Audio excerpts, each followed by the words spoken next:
Hi! In front of me is POCO M4 and today I would like to show you how you can edit passwords saved in Google Passwords Manager. Begin by going into Settings and scrolling down to access Google section. Now tap on Autofill.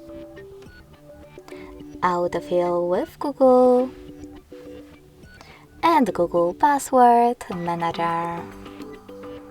Following that, just click on one of your passwords that you wish to edit. And if you don't have a screen lock, you need to add it in order to access your passwords. I will do it now real quick.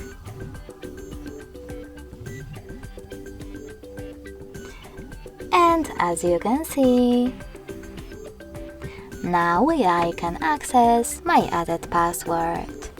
To make some changes, hit Edit next to Delete.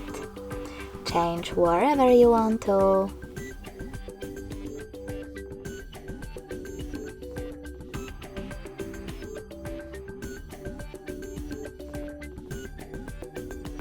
And finally, hit Save at the top right corner. So when I do that, as you can see, my password and login has changed. Thanks so much for watching. If you enjoyed this video, smash that like button, comment and subscribe. Bye!